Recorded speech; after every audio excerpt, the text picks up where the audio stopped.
চল চল, শিগগিরই চল আমার সাথে। মা, আমাকে কোথায় নিয়ে যাচ্ছ? ছাড়ো, আমার যে খুব ঘুম পাচ্ছে। বলেছি না, কোনো প্রশ্ন নয়, চুপচাপ আমার সাথে চল।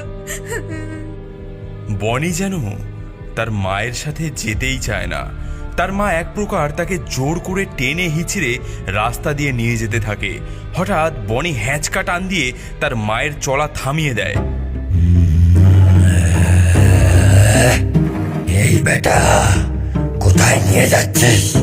বনির মা যেন ভয়ে থরথরিয়ে ওঠে। সে কোনো ক্রমে সাহসে ভর করে বকা দিয়ে বলে ওঠে, তোর এত সাহস, মাকে তুই তুকারি করিস? আমার ব্যাপারে না জেনে তুই আমার সাথে পাঙ্গা নিতে চলে এসেছিস?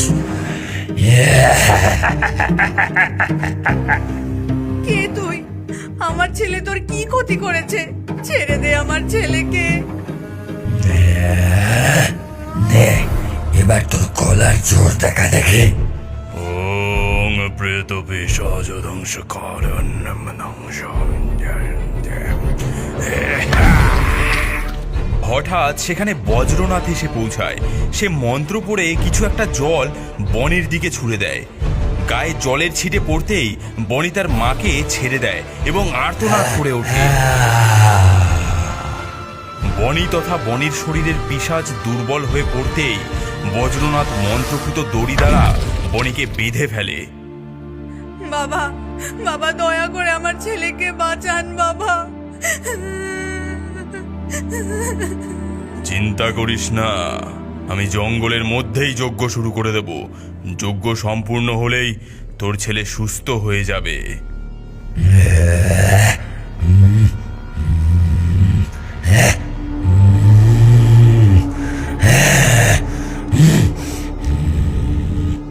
বাবা, আমিও যাব। না মা, আমি যজ্ঞস্থলে সুরক্ষা গণ্ডি দিয়ে গণ্ডি বলয়ের মধ্যে যজ্ঞ করব। যজ্ঞ ভঙ্গ করতে নানা ধরনের ছল চাতুরির আশ্রয় নেবে এই পিশাচ। আর একবার যদি গণ্ডি বলয়ের বাইরে এই পিশাচ বেরিয়ে যায়, তাহলে আমি কোনোভাবেই তোর ছেলেকে আর বাঁচাতে পারবো না। তাই আমি অহেতুক বিপদ বাড়াতে চাই না। এই বলে বজ্রনাথ বনিকে ধরে টানতে টানতে নিয়ে যেতে থাকে জঙ্গলের মধ্যে। এরপর সে যথারীতি সুরক্ষা গণ্ডির ভেতরে যজ্ঞ শুরু করে। অন্যদিকে পিশাচ যেন রাগে গর্জনে আকাশ বাতাস কাঁপিয়ে তোলে।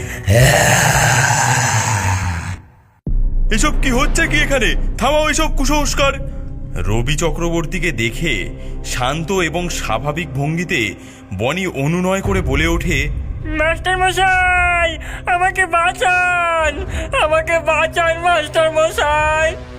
আপনি চলে যান এখান থেকে, না হলে বিপদ নেমে আসবে। চুপ করুন, আপনাকে আমি পুলিশে দেব।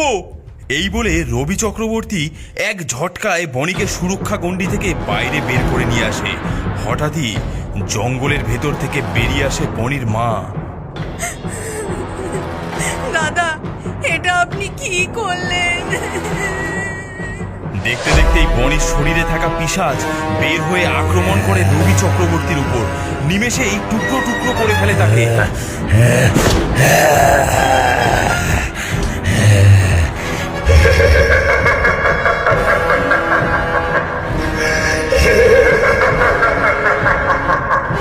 এরপর সে আক্রমণ করে বনির উপর। বনির মা ছুটতে আসে তার ছেলের কাছে।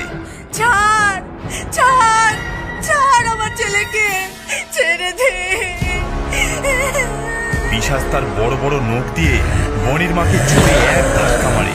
দেখতে দেখতেই বনির মায়ের মুন্ডু ধড় থেকে আলাদা হয়ে মাটিতে লুটিয়ে পড়ে।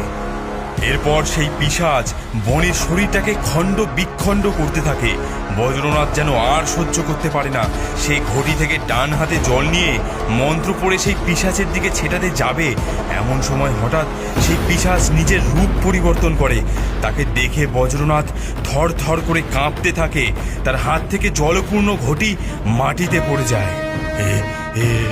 হতে পারে না, হতে পারে না, হতে পারে না, বাঁচাও, বাঁচাও।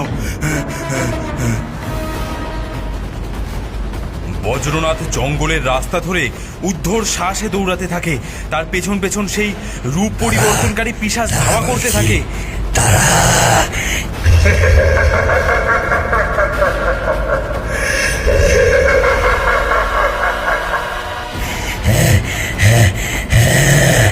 দাঁড়িয়ে যা।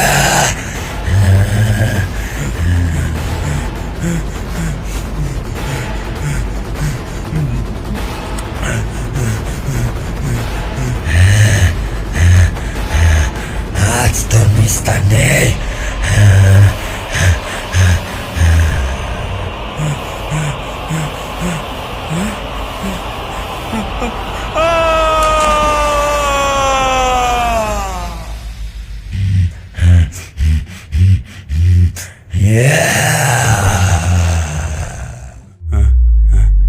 জল জল। এই কে কোথায় আছিস? জলের ঘুঁটিটা দে, শিগগির দে, শিগগির দে।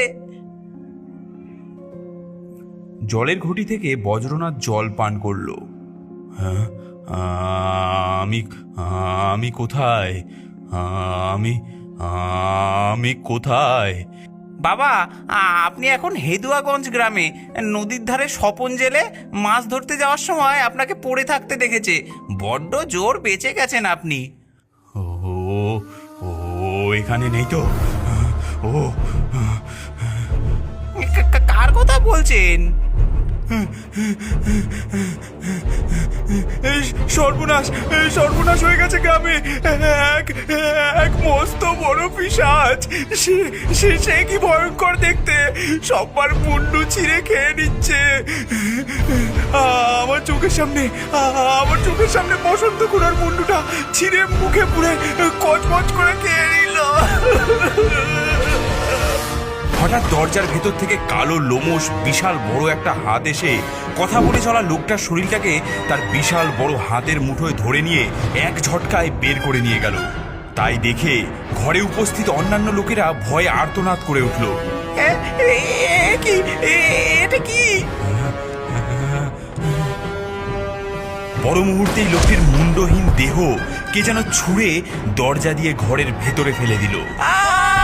বাঁচাও, বাঁচাও!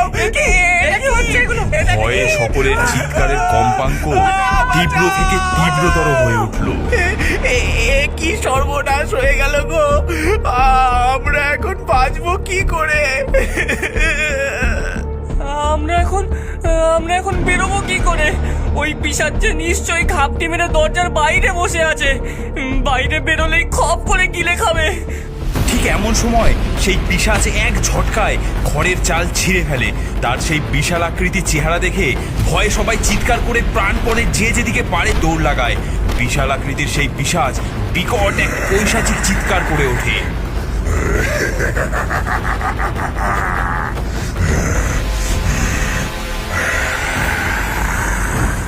তারপর খপ করে বজ্রনাথের দেহটাকে মুঠোর মধ্যে ধরে তার মুখের কাছে নিয়ে আসে।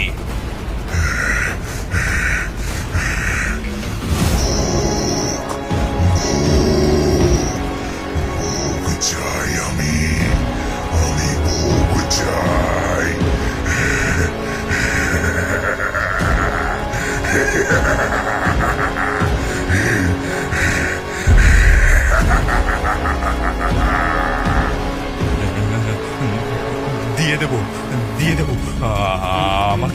আমাকে একটু সময় দাও। ভোগ দিয়ে দেবো।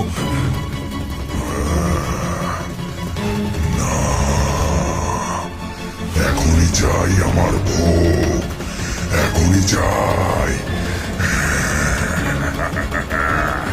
পিশাচ তার বড় বড় নখ দিয়ে বজ্রনাথের শরীর থেকে আস্তে আস্তে মাংস খুবলে নিতে থাকে। বজ্রনাথ যন্ত্রণায় কাঁকিয়ে ওঠে।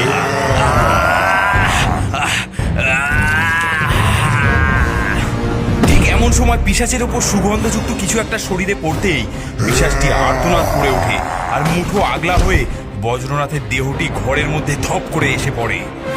পিশাচ দেখে দূরে কোনো এক পূজারী পিশাচের দিকে কোনো একটা পবিত্র জল ছুড়ে দিচ্ছে। দেখতে দেখতে পিশাচটা সেখান থেকে পালিয়ে যায়।